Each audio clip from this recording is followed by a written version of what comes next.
వైఎస్ఆర్ కాంగ్రెస్ పార్టీకి షాక్ తగిలింది. మాజీ ఎమ్మెల్యే దొరబాబు ఆ పార్టీకి రాజీనామా చేశారు. ఈ మేరకు పిఠాపురంలోని తన నివాసం వద్ద ఆయన మీడియాకు ఈ విషయాన్ని వెల్లడించారు. నియోజకవర్గం అభివృద్ధి కోసం తాను ఎన్డీఏ కూటమితో కలిసి పనిచేస్తానని తెలిపారు. ఏ పార్టీలో చేరుతాననే విషయాన్ని త్వరలో వెల్లడిస్తానన్నారు. దొరబాబు పిఠాపురం నుంచి 2 సార్లు ఎమ్మెల్యేగా గెలిచారు. 2004లో బీజేపీ అభ్యర్థిగా, 2019లో వైసీపీ అభ్యర్థిగా గెలిచారు.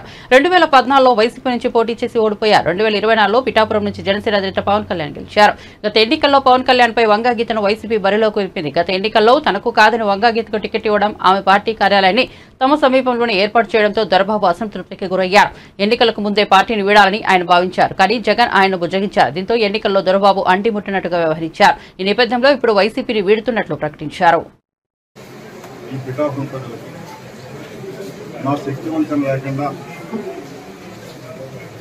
ఏ పార్టీలో ఉన్న ఆ పార్టీకి గౌరవం తెచ్చుతూ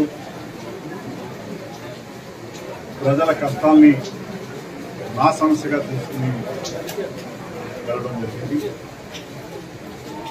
గత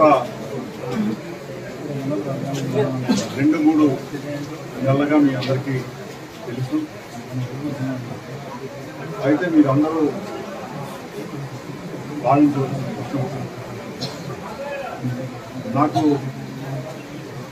రాజకీయాలు కానీ ఇటువంటి